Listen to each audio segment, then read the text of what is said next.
स्वागत है आपका हमारे चैनल पर। मैं हूं आपके साथ शिप्रा सैनी। बंगाल के राज्यपाल जगदीप धनखड़ ने एक बार फिर ममता बनर्जी सरकार पर निशाना साधा है। राज्यपाल जगदीप धनखड़ ने ट्वीट करते हुए लिखा है कि बंगाल की संवैधानिक व्यवस्था एक बार फिर से ढह चुकी है। वहीं बीजेपी छोड़ बाबुल सुप्रियो ने ममता बनर्जी से हाथ मिलाया है।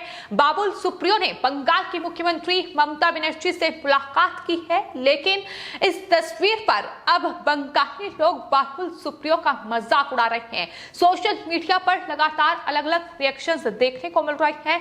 तो पंजाब के राज्यपाल जगदीप धनखड़ ने एक बार फिर से ममता बनर्जी सरकार पर निशाना साधा है। राज्य वित्त आयोग को आधार बनाकर बंगाल के राज्यपाल जगदीप धनखड़ ने ममता बनर्जी सरकार के अधिकारियों को टैग करते हुए ममता बनर्जी पर निशाना साधा है। आपको बता दें, राज्यपाल जगदीप धनखड़ लगातार ममता बनर्जी सरकार पर निशाना साधते नजर आए हैं। जिस तरीके से पश्चिम बंगाल में हिंसा का दौर देखने को मिला, राज्यपाल ने लगातार सवाल उठाए, लेकिन बीते करीब 2 महीने से राज्यपाल ने चुप्पी साधे हुए थी। लेकिन एक बार फिर से जब बंगाल की संवैधानिक व्यवस्था ढह रही थी, उस पर राज्यपाल ने ट्वीट करते हुए ममता पर निशाना साधा।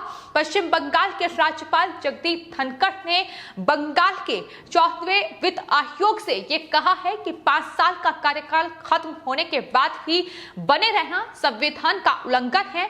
इसके सदस्यों को अतिरिक्त अवधि का वेतन जो है वो लौटाना होगा। इतना ही नहीं, आयोग द्वारा किए गए सारे खर्चों को भी वसूलने की जरूरत है। ये भी राज्यपाल की ओर से कहा गया है। उन्होंने कहा है क्योंकि जनता के धन को इस तरीके से हम बर्बाद नहीं कर सकते, उनके धन को इस तरीके से बर्बाद नहीं होने दिया जा सकता।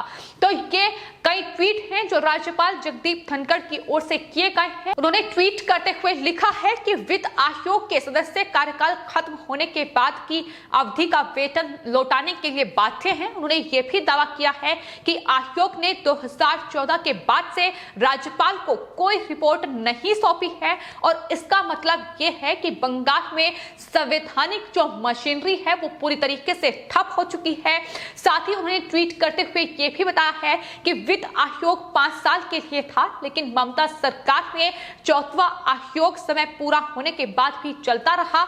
यह संविधान का उल्लंघन है। इसके चेयरमैन और सदस्य वेतन और भत्ते राज्य को लौटाने के लिए जिम्मेदार है। आयोग द्वारा किए गए जो पूरे खर्च है उसे भी वसूला जाना चाहिए। जनता के पैसे को इस तरीके से नहीं गवाया जा सकता।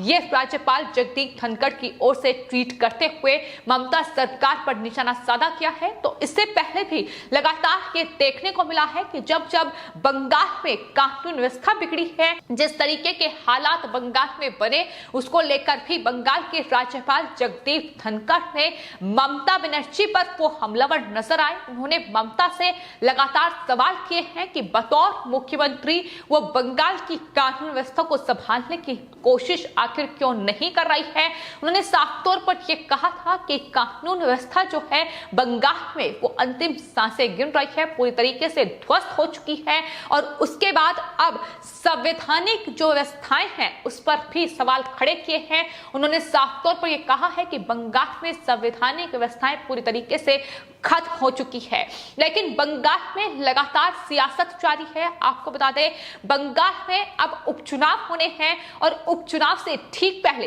बीजेपी नेता बाबुल सुप्रियो अब टीएमसी में शामिल हो गए हैं और आज उन्होंने ममता बनर्जी से मुलाकात की है और ममता बनर्जी के भतीजे अभिषेक बनर्जी से भी उन्होंने मुलाकात की, जिसकी तस्वीरें सामने आई।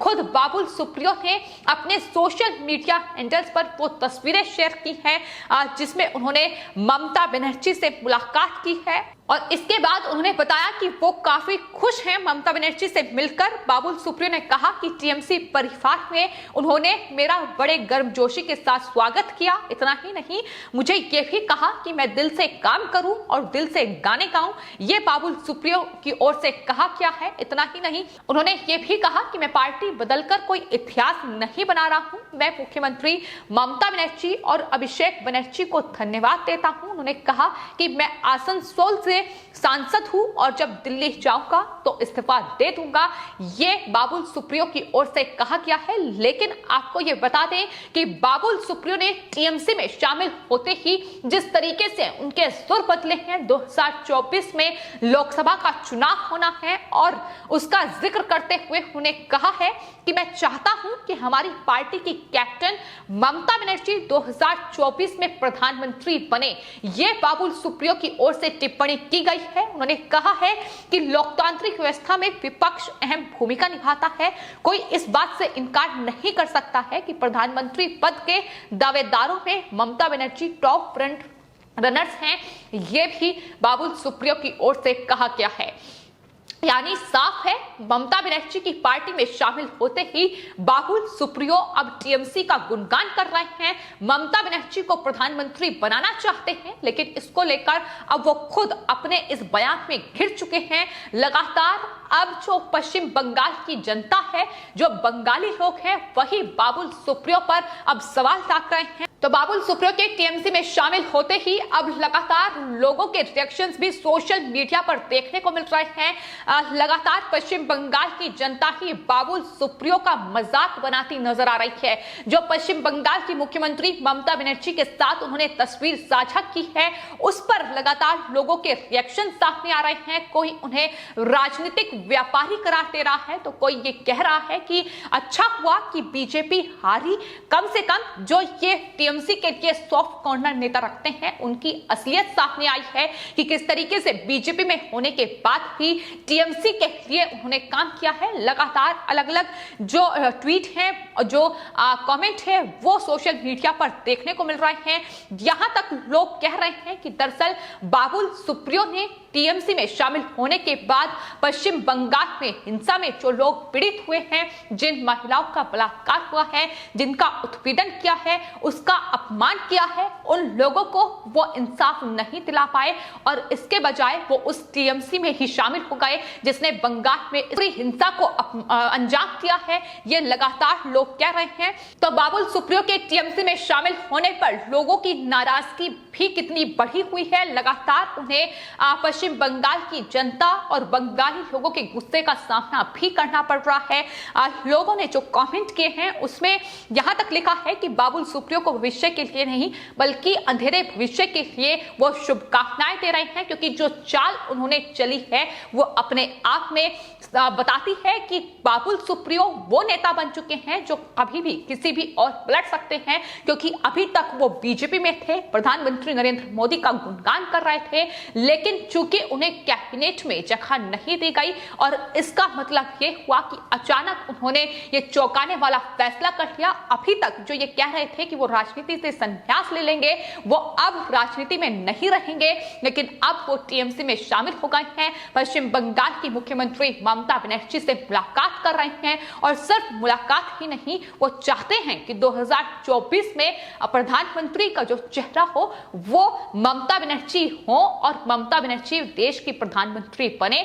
तो पश्चिम बंगाल जिसने हिंसा का दौर देखा चुनाव नतीजों के सामने आने के बाद, जिसमें बड़े पैमाने पर टीएमसी ने हिंसा को अंजाम दिया, अराजकता, गुंडागर्दी लगातार देखने को मिली, वहां लोगों के साथ जिस तरीके का उत्पीड़न हुआ है, बंगाली हिंदुओं का नरसंहार किया गया है, उस पर एक भी सवाल उठाने के बजाय उल्टा बीजेपी छोड़कर टीएमसी में शामिल होना अब जाहिर तौर पर बंगाली जो लोग हैं, जो बंगाली हिंदू हैं, खासतौर पर उन्हें रास नहीं आ रहा है। और यही वजह है कि साफ तौर पर लोग ये कह रहे हैं कि हिंदू राष्ट्र के लिए ये अपमानित करने वाली बात है कि बाबुल सुप्रियो टीएमसी में शामिल हुए हैं, उन्होंने हिंसा पीड़ित लोगों का अपमान किया है, वो एक अच्छा राजनीतिक व्यापारी बन चुके हैं जिस तरीके से उन्होंने ये फैसला किया है। तो लगातार लोग उन्हें घेर रहे हैं जिस तरीके से ममता बनर्जी के साथ उनकी ये तस्वीर सामने आई है। लेकिन फिलहाल बंगाल में 30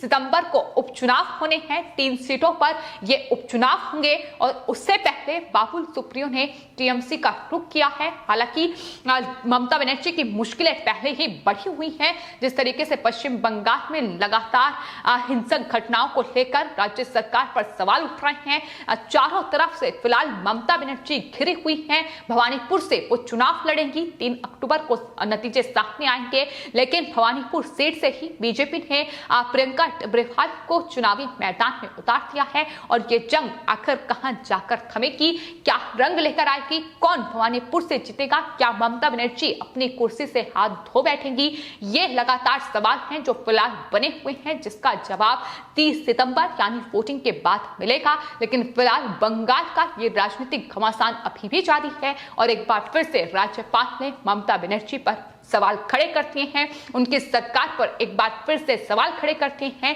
कि दरअसल टीएमसी बंगाल में संवैधानिक ढांचे को ढहने का काम कर रही है। फिलहाल आपकी इस पूरे मामले पर क्या राय है, हमें कमेंट बॉक्स में जरूर लिखें और चैनल को सब्सक्राइब करें। धन्यवाद।